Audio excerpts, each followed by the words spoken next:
English learners, welcome back to English Pod. My name is Marco. And I'm Erica. And we're bringing you a very advanced lesson today. That's right. We're talking about another business topic, aren't we? It's a topic that's kind of popular these days, all about efficiency and reducing costs. So we're going to be talking about the just-in-time philosophy. I don't know much about this philosophy, so good thing we've got Marco here. Well, what we are going to be looking at is not really in-depth. We're just going to be looking at some basic points of what a just-in-time philosophy would be like in a company. But what we're really going to be looking at is the language to do with this philosophy, right? Exactly. We're going to be looking at some technical terms and some other useful phrases that you can use when you are talking in a business setting. Okay, well, why don't we get started with the language then? Okay, let's take a look at vocabulary preview. Vocabulary preview. On vocabulary preview today, we have the word lead time. Lead time. Lead time. L-E-A-D, lead. Lead time. Right, like lead. This is something that factories usually would use. Yep. Yeah, I guess lead time is the time in between point A and point B on a production schedule, right? Right. So you could have, for example, production lead time. So that's the time between when you make an order and when the product is finished. Exactly. And you could also have delivery lead time. So the time between when you place an order and when the product gets delivered to you. So depending on the companies, you have different lead times. Some are 3 days, other are 5 days, Yep. other are 45 days. And we at English Pod have a 2-week lead time for our podcast, right? But our delivery lead time is every other day. That's true. Nice. Okay, that's all we're going to be previewing today. So why don't we just listen to the dialogue and then we'll come back and explain some of these tricky vocabulary words that we'll see.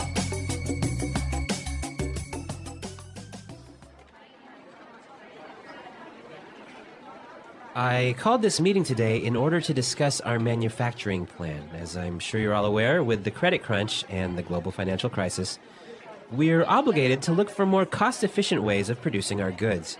We don't want to have to be looking at redundancies, so we've outlined a brief plan to implement the just-in-time philosophy. We have 2 basic points that we want to focus on. First of all, we want to reduce our lead time. Why would we want to do that? I think this is not an area that really needs to be worked on.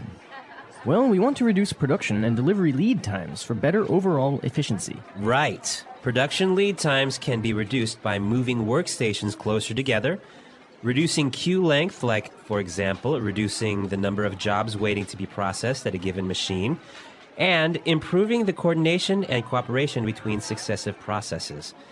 Delivery lead times can be reduced through close cooperation with suppliers, possibly by inducing suppliers to locate closer to the factory or working with a faster shipping company. I see. That makes sense. The second point is that we want to require supplier quality assurance and implement a zero defects quality program. We currently have far too many errors that lead to defective items, and therefore, they must be eliminated. A quality control at the source program must be implemented to give workers personal responsibility for the quality of the work they do and the authority to stop production when something goes wrong. I'm with you on this one. It's essential that we reduce these errors. We've got to force our suppliers to reduce their mistakes. Exactly. Well, let's look at how we're going to put this plan into action. First,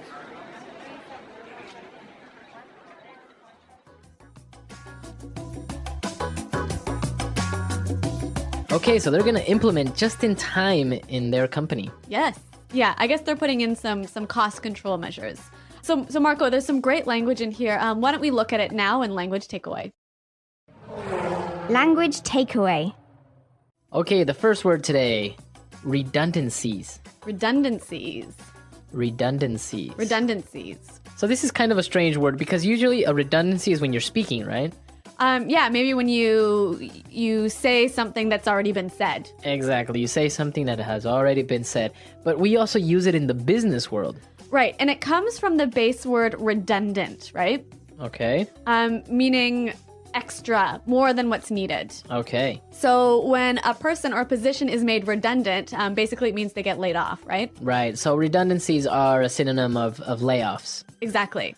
Okay. Yep. All right, let's take a look at our next word. Workstations. Workstations. Workstations. Workstations.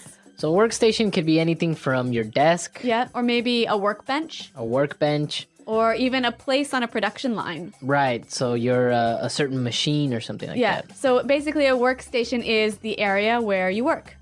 Okay. Okay, so you can say, can we get a new workstation for the new team member? Or I could say, I want to move my workstation closer to my employees. All right, so workstation. Okay, let's take a look at our next word. At a given machine. At a given machine. At a given. At a given. This is an interesting way to say at any machine. Exactly. Okay. Yeah, given here is operating exactly the same as here. The word given is operating exactly the same way as any. As any. Yep. Okay, so let's listen to some examples of how we can change it up a little bit and we can use this given word. Example 1.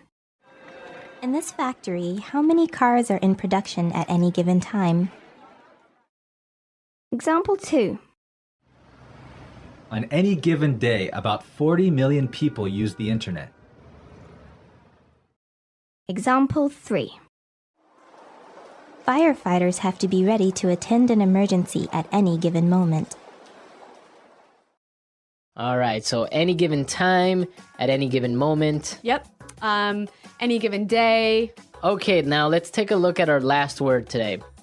Defective. Defective. Defective. Defective.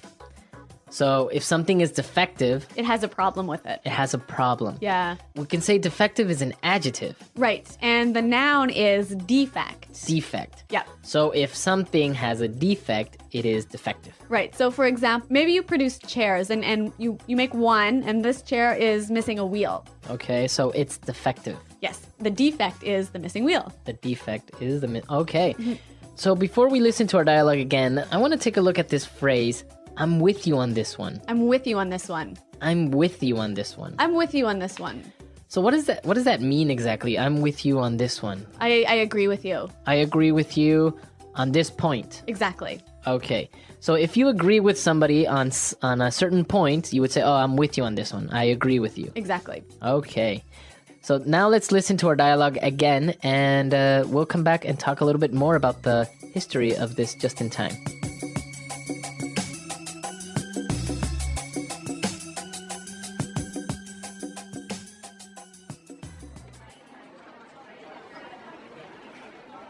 I called this meeting today in order to discuss our manufacturing plan. As I'm sure you're all aware, with the credit crunch and the global financial crisis, we're obligated to look for more cost-efficient ways of producing our goods. We don't want to have to be looking at redundancies, so we've outlined a brief plan to implement the just-in-time philosophy. We have two basic points that we want to focus on. First of all, we want to reduce our lead time. Why would we want to do that? I think this is not an area that really needs to be worked on. Well, we want to reduce production and delivery lead times for better overall efficiency. Right. Production lead times can be reduced by moving workstations closer together, reducing queue length, like, for example, reducing the number of jobs waiting to be processed at a given machine, and improving the coordination and cooperation between successive processes. Delivery lead times can be reduced through close cooperation with suppliers, possibly by inducing suppliers to locate closer to the factory or working with a faster shipping company. I see. That makes sense. The second point is that we want to require supplier quality assurance and implement a zero defects quality program. We currently have far too many errors that lead to defective items, and therefore, they must be eliminated. A quality control at the source program must be implemented to give workers personal responsibility for the quality of the work they do, and the authority to stop production when something goes wrong. I'm with you on this one. It's essential that we reduce these errors. We've got to force our suppliers to reduce their mistakes. Exactly. Well, let's look at how we're going to put this plan into action. First,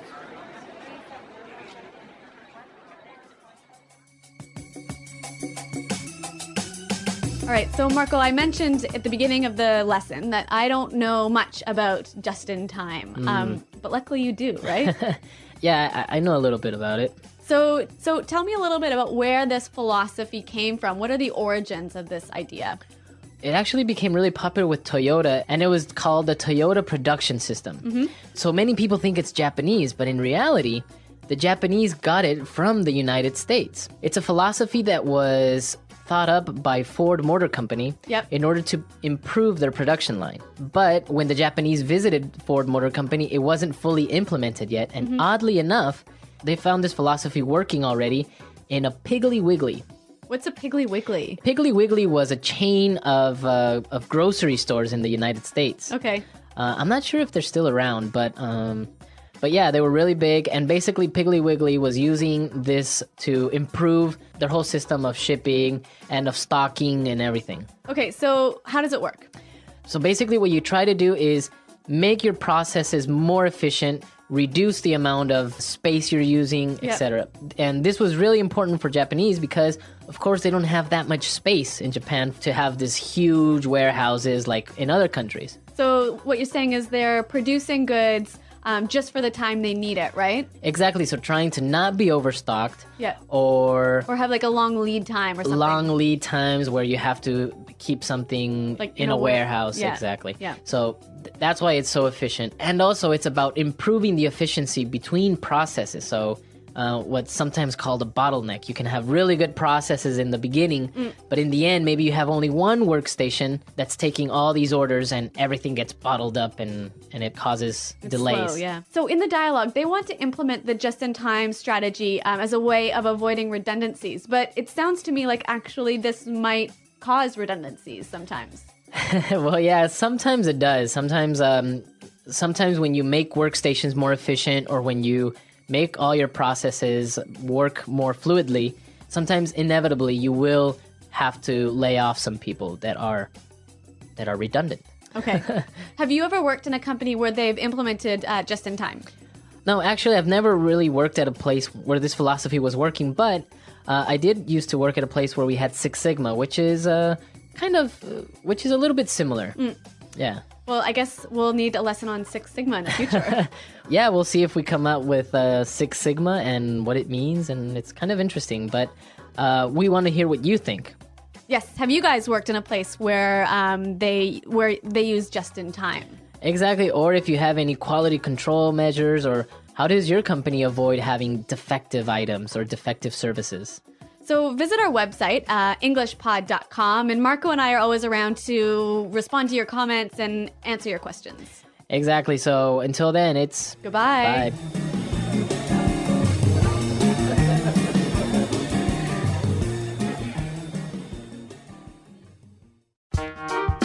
The English Pod Audio Review.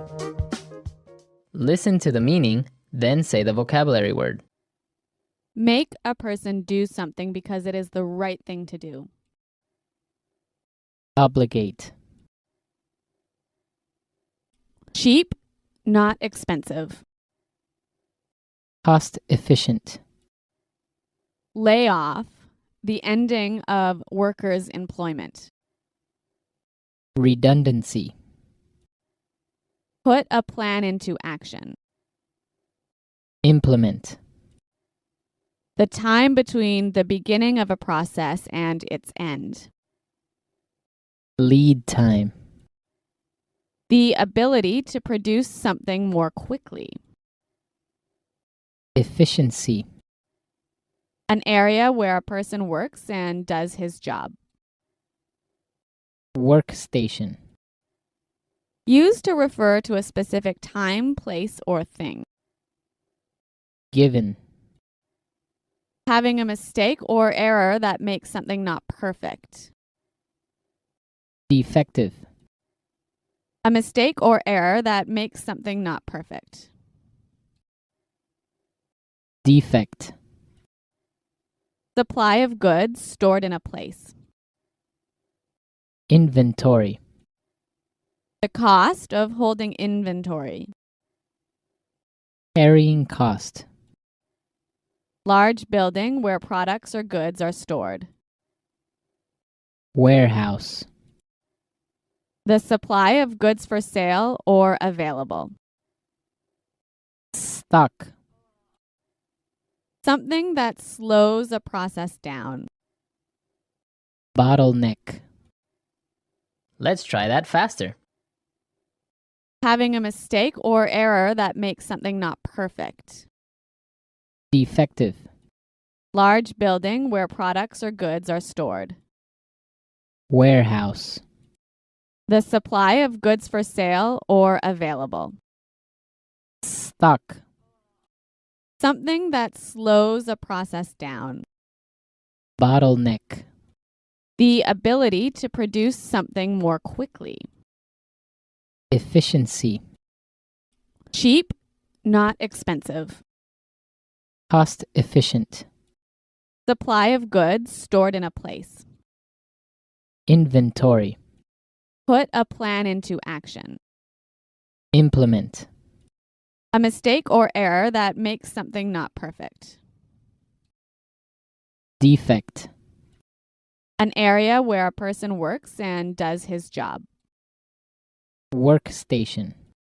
Make a person do something because it is the right thing to do. Obligate. The time between the beginning of a process and its end. Lead time. The cost of holding inventory. Carrying cost. Layoff. The ending of workers' employment. Redundancy. Used to refer to a specific time, place, or thing. Given. Now say the word and hear it in a sentence. Redundancy.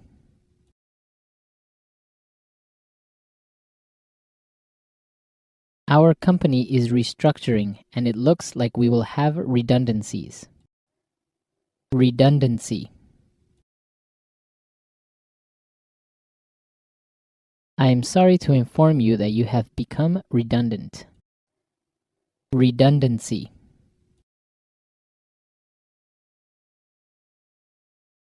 We have to prepare a plan to handle potential redundancies. Lead time.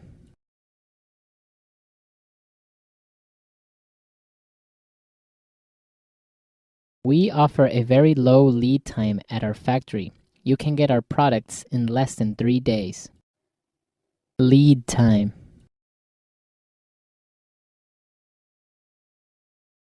The standard lead time for manufacturing tires is about 1 week.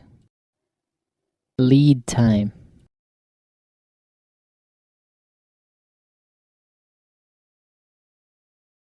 Customers are complaining about our delivery lead time. We should try and get the products to them faster. Workstation. We need to increase the number of workstations available for our employees. Workstation.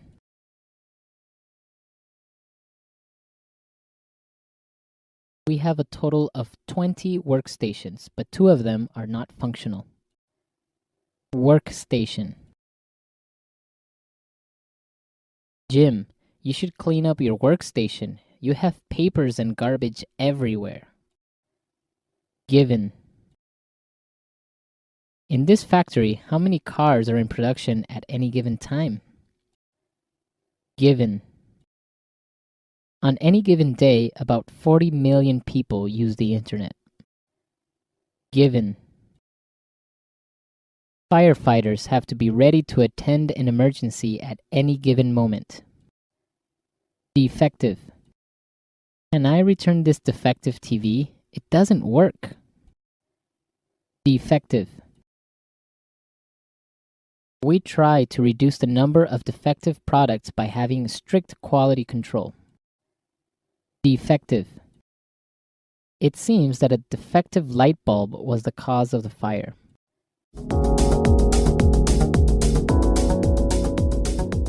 Hello, everyone, and welcome back to English Pod. My name is Marco. And my name is Catherine, and we've got a special announcement to make today. That's right. This is lesson number 200. Woohoo! Woohoo! So good job, English Pod. We have over 200 lessons already in our library, so that's like enough for like 6 months of continuous learning, I think. But the lessons keep coming and they keep getting better. So of course you should continue to listen to us. We just thought we would mention that today is the special number 200. Exactly. And because it's a special number, we're going to talk about a very laid back topic, but very interesting nonetheless. We're talking about junk food. You might argue that it's actually too laid back and is the cause of many problems in America and other places in the world.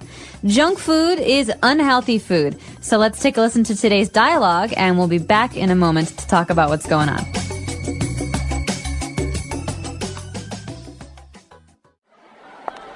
I'm hungry. Let's go grab a bite to eat. Sure. How about we go home and prepare a couple of sandwiches? Nah, let's get a burger and fries. All you ever do is have unhealthy fast food. Pizza, fries, burgers, and hot dogs. You have to start eating better. What are you talking about? I have salads sometimes. Yeah, right. I'm serious. You should also cut down on your sugar intake as well. You drink carbonated drinks that are high in fructose syrup. It's really not healthy. Fine. I'll start drinking water and having home-cooked meals that are low in fat. Are you happy now? It's a start, but I'll be happy when I see you stick to your promise. All right, we're back. So let's take a look at some of the great words and phrases all about junk food now in Language Takeaway. Language takeaway. My favorite. The stuff makes me hungry, but it's not very good for you. It's not. It's terrible. And especially his favorite food was burger and fries. Oh, I had it for dinner last night. Really? You had burger and fries? Yeah, maybe. Well, it's not very healthy, and there's a great way to describe this. The word is unhealthy. All right, so yes, as you say, it's very unhealthy. Well, yeah, because you get fat, they're very high in calories, so it's unhealthy. So that means it's not good for you. That's right. So just a reminder, in English, when we hear the word unhealthy or unhappy, this means not healthy. That's not right. happy. Un is a prefix that means not. Okay, and talking about unhealthy food, in general, what are we talking about? We're talking about fast food. Okay, so this might require a story. What is the meaning behind fast food as opposed to slow food? Because there is no slow food, right? I think now they have it in like France or something like that. They talk about slow food. But anyways, fast food is food that is prepared very quickly. So you go, you order, in 2 or 3 minutes, you have your entire order ready to go. Okay, so maybe this is the food that I could get at McDonald's or Burger King, where they make it very, very quickly, and I can go home or I can go to the office with my food ready. Exactly. So fast food, very popular among countries, very popular nowadays among busy people who have no time to sit down at a restaurant or eat, or sit down and have a proper lunch. Fast food. And one of the important drinks at a fast food restaurant is a carbonated drink. So this carbonated, what does this mean? This is actually the fancy word for soda or for fizzy drink. Fizzy, okay, so something that's carbonated has bubbles. Yeah, it has bubbles. For example, a lot of Europeans drink carbonated water. That means water with bubbles in it. That's right. So actually the bubbles are caused because the drink has a high concentration of a certain gas, such as carbon. So that's why it has all these bubbles and it's fizzy, like Coca-Cola, for example. Right, Coca-Cola or Sprite. These are carbonated drinks. Very good. So you have carbonated water and you have carbonated soda. What is the thing that makes soda different? What is it that makes soda taste so good? It's sweet. And the ingredient that makes it sweet is called fructose syrup. Fructose syrup is essentially sugar.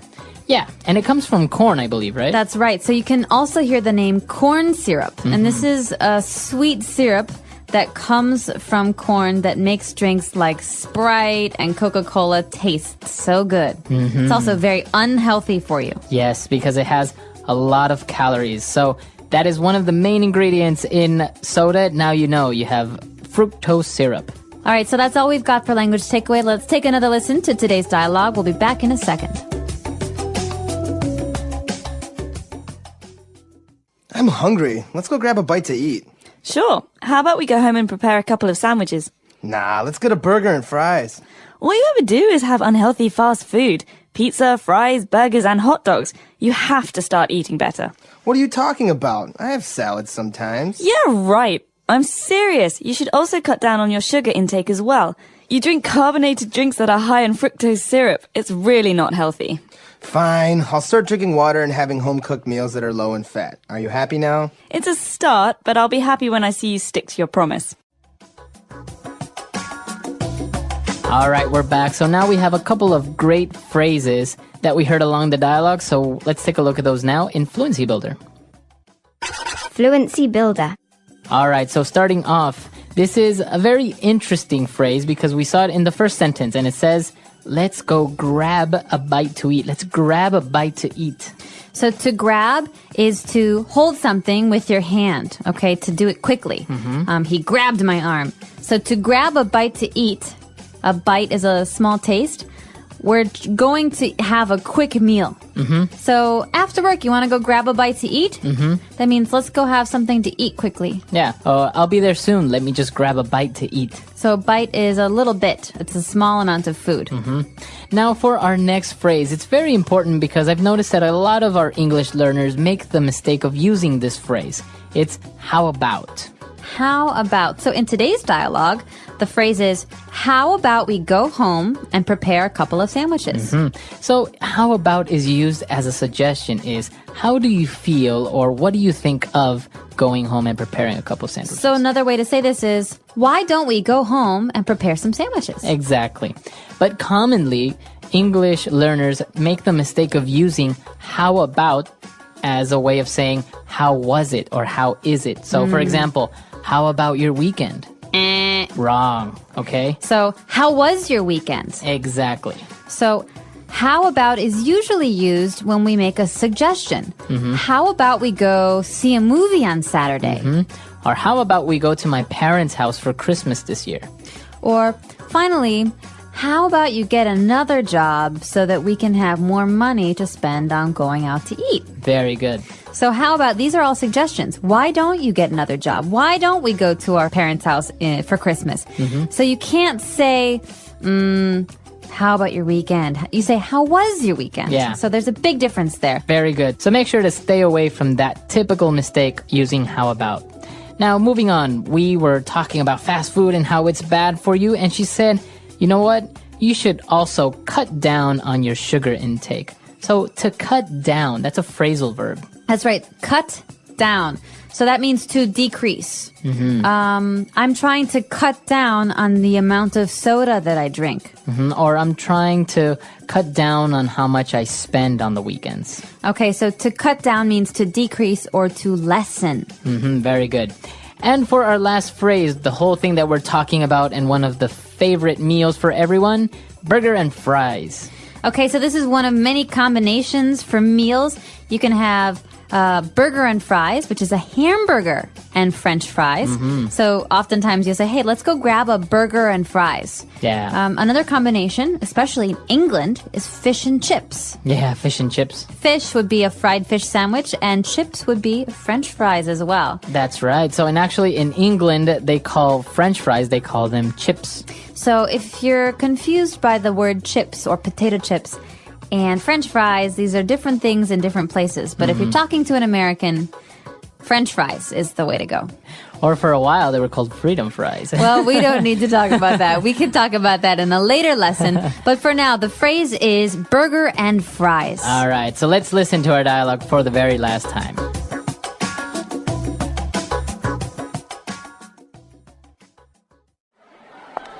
I'm hungry. Let's go grab a bite to eat. Sure. How about we go home and prepare a couple of sandwiches? Nah, let's get a burger and fries. All you ever do is have unhealthy fast food. Pizza, fries, burgers, and hot dogs. You have to start eating better. What are you talking about? I have salads sometimes. Yeah, right. I'm serious. You should also cut down on your sugar intake as well. You drink carbonated drinks that are high in fructose syrup. It's really not healthy. Fine. I'll start drinking water and having home-cooked meals that are low in fat. Are you happy now? It's a start, but I'll be happy when I see you stick to your promise.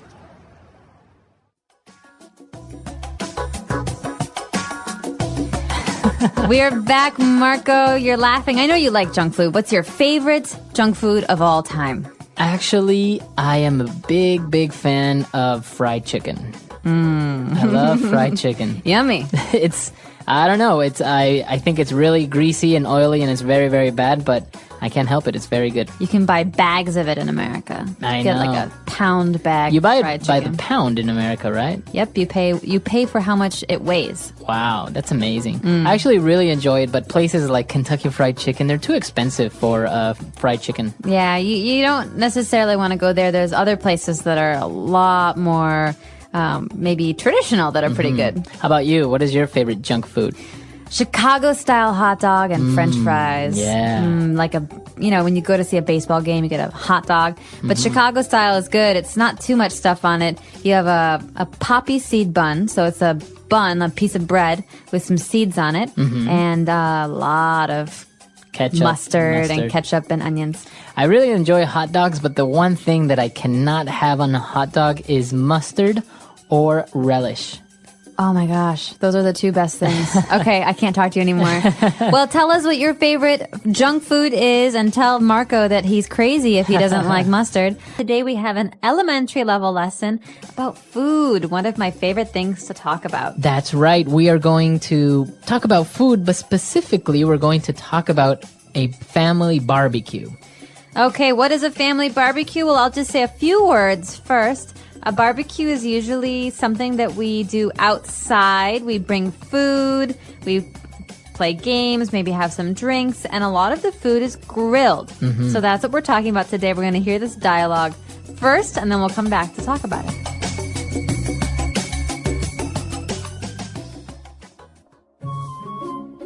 Is everything ready for the big family barbecue tomorrow? Yep, the steaks and chicken are marinated, and I also bought hamburger buns. We should also cook a couple dozen hot dogs and kebabs. Yeah, good idea. We could put some lawn furniture outside next to the grill. I also set up the tent outside so we can hide from the sun if it gets too hot.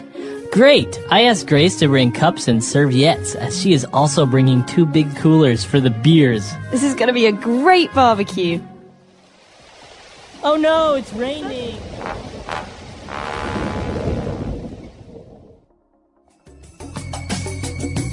All right, we're back. So probably a couple of words you didn't really understand. So let's take a look at those now in language takeaway. Language takeaway. Lots of food words, Marco. The first one is barbecue. We were talking about that a minute ago. A barbecue is something we do usually for a special occasion or for dinner. It's a summertime thing. You go outside when it's warm and the entire family comes and we have food. Sometimes people even bring food. Right. And actually, as you mentioned, it's something that you do a barbecue. You have a family barbecue, but it's also a verb to barbecue something. So to cook meat on a barbecue. So that's cooking meat, not in a stove, not with gas.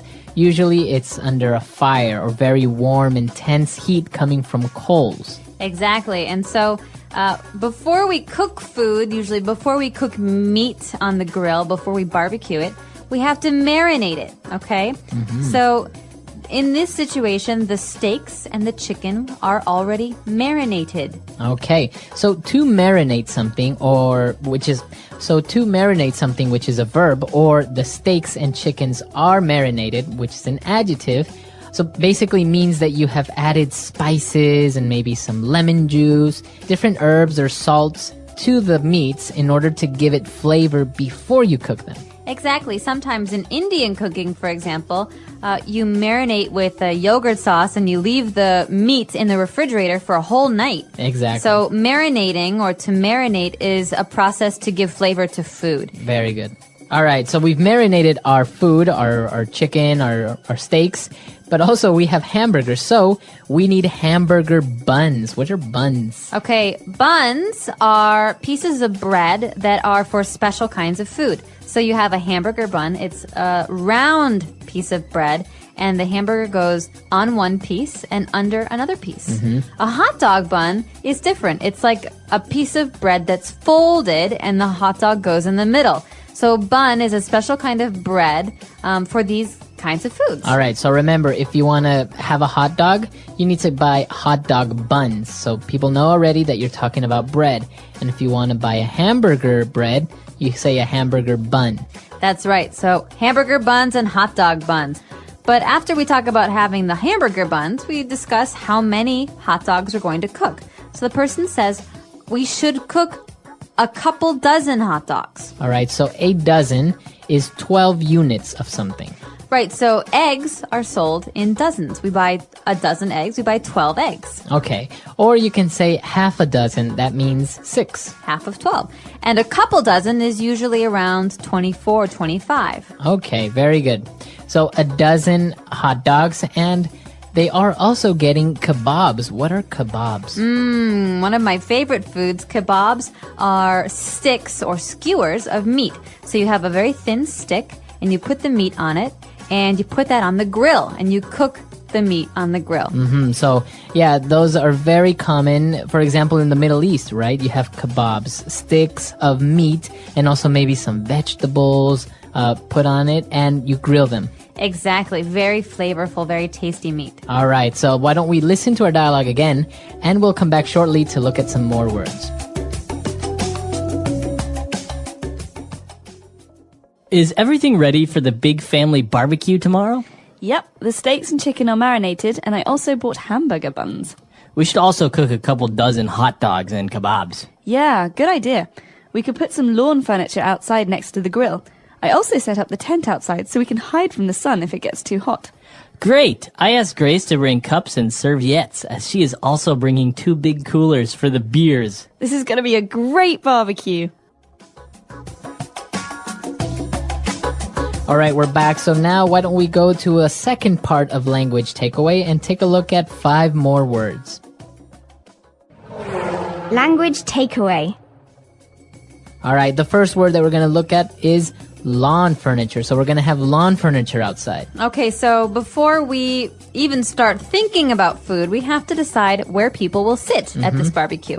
And so we have to find out how much lawn furniture we have. Furniture can be a sofa, a table, a chair. We have furniture in the house, but lawn furniture is furniture for the outside. A lawn is the green grass outside your house. So it's usually not going to be made out of wood, for example, because if it rains, it might get ruined, right? So usually it's either plastic or maybe even rock or stone. Or metal. Or metal. So that's what lawn furniture is. Furniture that is made to be outside in your backyard, for example, or that sits on your lawn. Exactly. And so we're going to be on the lawn furniture. We have the special thing for cooking meat outside, the grill. Okay, so we mentioned that you grill chicken or you grill steaks, but it's also a noun, a grill. So a grill, what is that? A grill is like a stove for the outside, but instead of having electricity to make the fire, we have gas or propane. And this is something that we light on fire, and we use coals to keep the insides very warm. And so this is just a way to cook meats or even vegetables outside. Okay, perfect. So that is a grill. And if you're going to cook foods or vegetables in this way, so you're going to grill them. All right. And, well, just in case it gets hot and you want to hide from the sun, we are going to set up a tent. Okay, a tent. You can sleep in a tent, but in this case, a tent is just a covering outside. So maybe some cloth or some fabric that will stand over us when we sit down or want to be outside. It's also a way to protect us from the rain. Right. So as you mentioned, a tent is something that you set up temporarily made out of cloth or plastic to protect you from the sun or rain. Or if you're going camping, you sleep in one. All right. And now that they have all the food, they need cups. And then they mentioned this strange word. It kind of sounds French. Serviettes. Serviettes. So I do think it comes from the French word. This is a British way of saying napkins. A napkin. It's like paper for cleaning your hands and cleaning your mouth that you throw away. Okay, so you can say napkins, or if you want to sound a little bit more fancier, you can say serviettes. And speaking of fancy, let's talk about beer. Where do we keep beer? It has to stay cold, right? Right. So usually you would place it in a refrigerator, but if you're outside or you're going camping, you want to keep them cold or you want to keep something hot. You place it in a cooler. Okay, so a cooler is a plastic bin or a plastic box that we put all of the ice in and the drinks. So it's not just for beer, it's also for Coke and Sprite and all these different drinks. Right, so it's usually made to keep something cool, but as I said, if you want to keep something warm, you can also keep it in the cooler. It keeps the temperature of the foods. And the nice thing is that it's not electric, so you can use it anywhere. Right. All right, so that's all the words for today. Why don't we listen to our dialogue for the last time?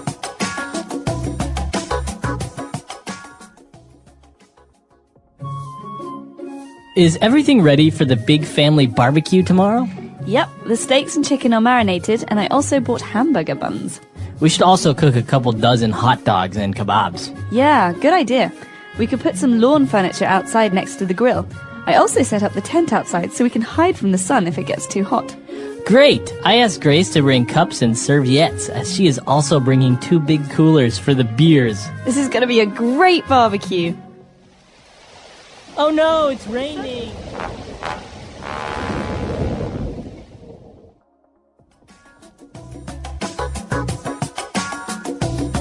All right, we're back. So family barbecues and doing these things. Did you do these when you were young at home? Do you still like to do it? All the time. I love barbecues. It's one of my favorite ways to eat food. The nice thing about a barbecue is you get to sit outside and relax, and there's nothing better than nice, fresh grilled meat.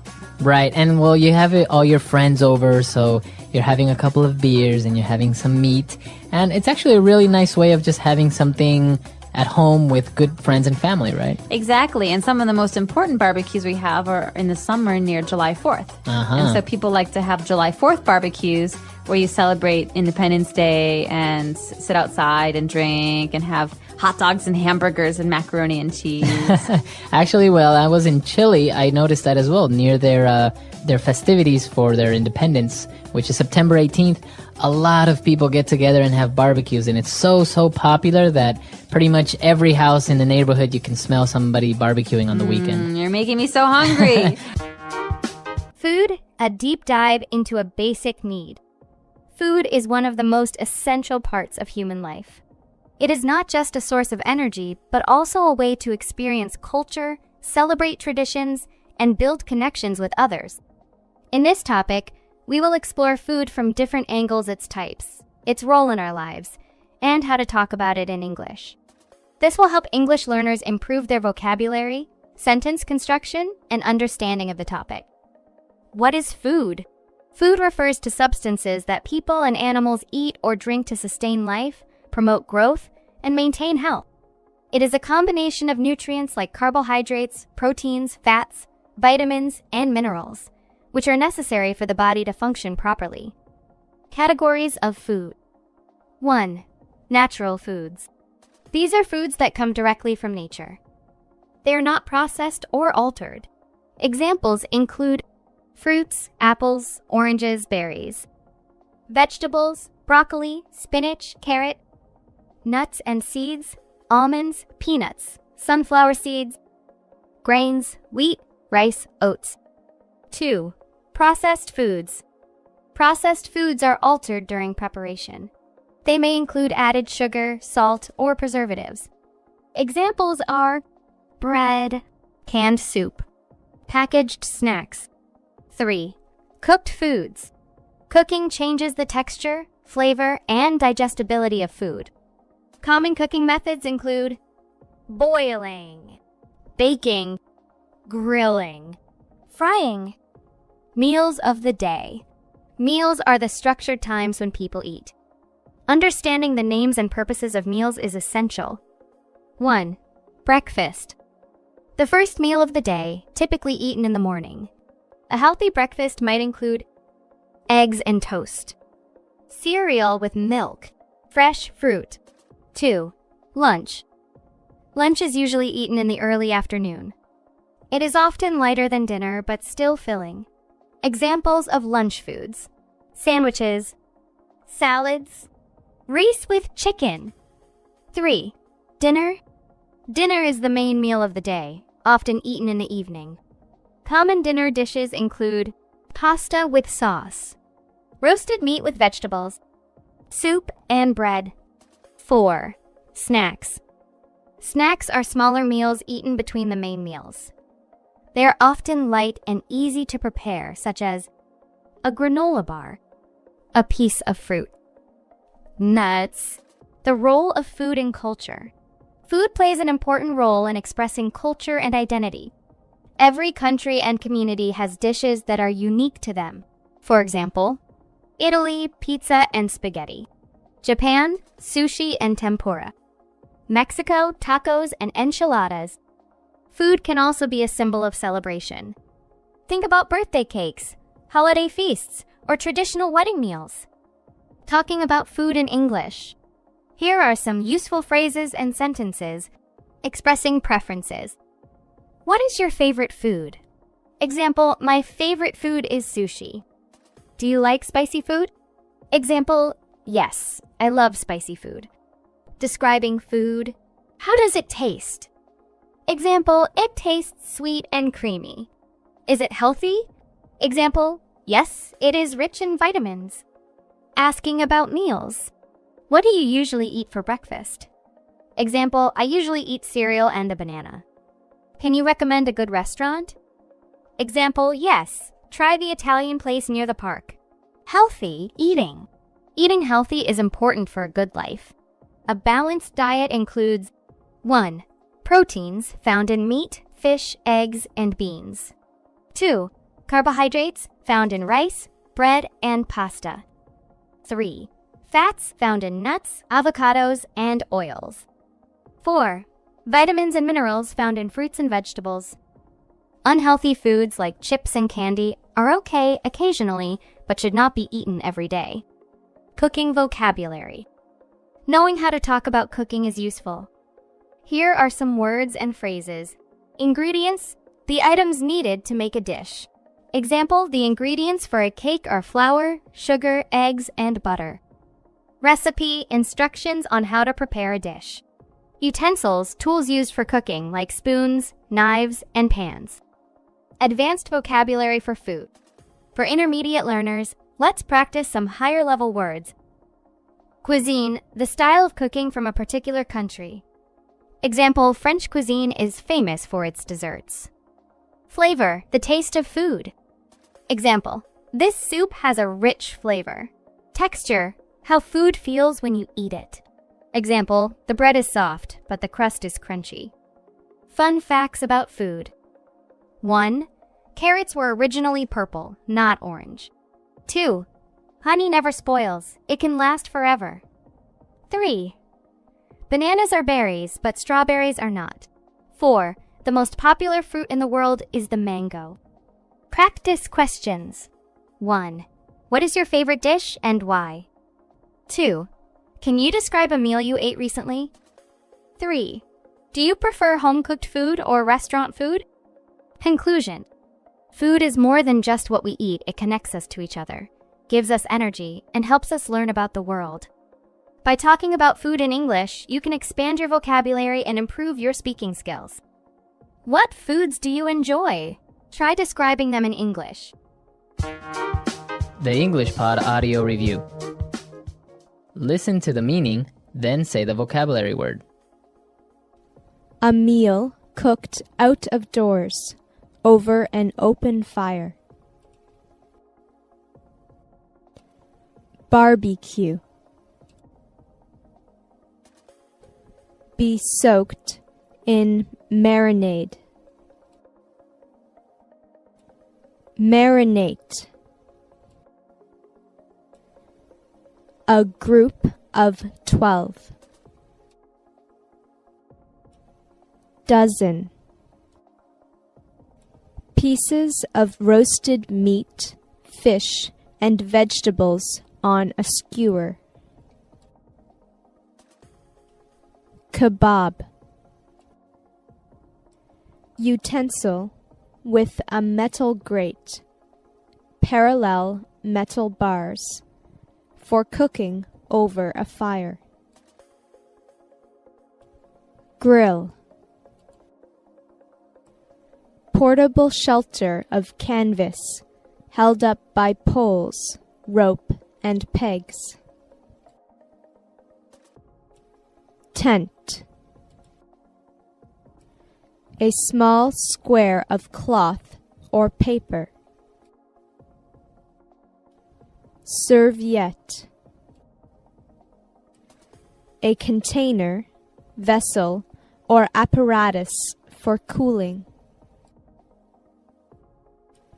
Cooler.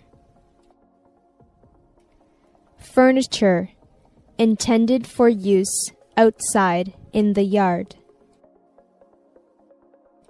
Lawn furniture. A round bun shaped to hold a hamburger patty. Hamburger bun. Let's try that faster. A round bun shaped to hold a hamburger patty. Hamburger bun. A meal cooked out of doors over an open fire. Barbecue. A container, vessel, or apparatus for cooling. Cooler. Be soaked in marinade.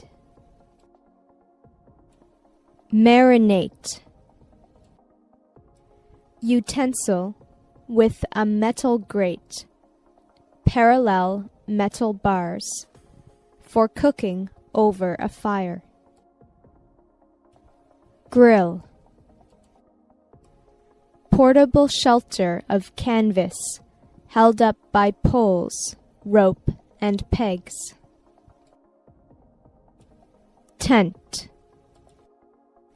Pieces of roasted meat, fish, and vegetables on a skewer. Kebab. Furniture intended for use outside in the yard.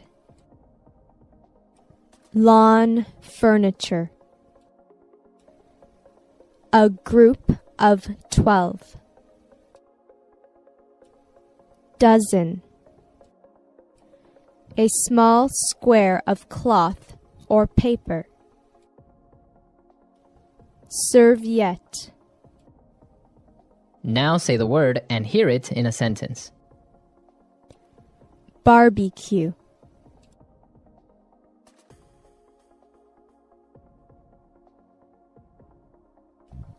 How about we have a barbecue tomorrow night? Barbecue.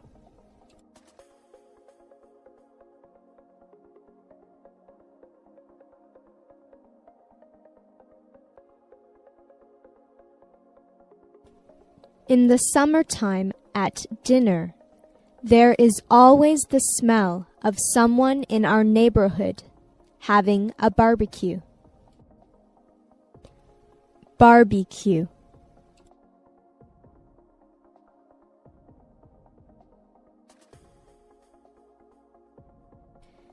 Can you smell the barbecue?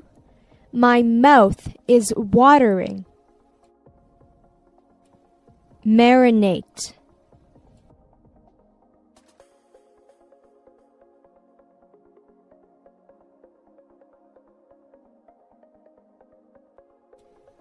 Marinated steaks are much more tasty and juicier than regular steaks. Marinate.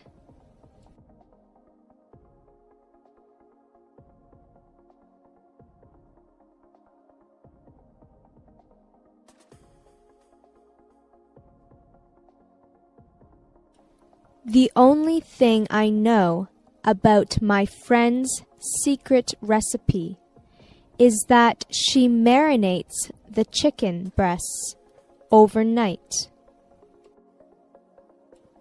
Marinate.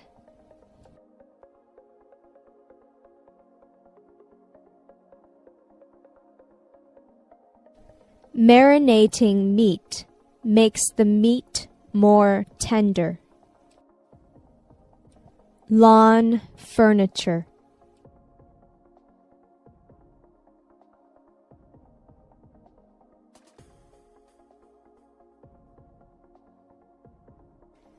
We have a whole bunch of lawn furniture and a swimming pool in our backyard.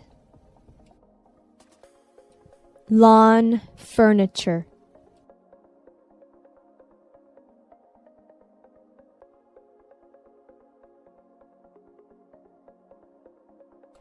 The home store down the road is having a sale on lawn furniture. Lawn furniture. The party ended abruptly when people started throwing the lawn furniture into the pool. Grill.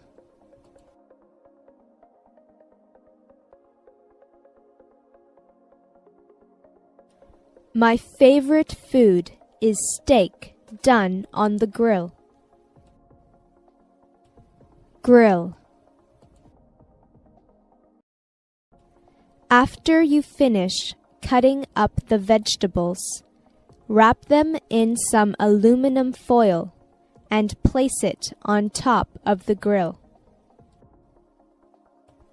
Grill.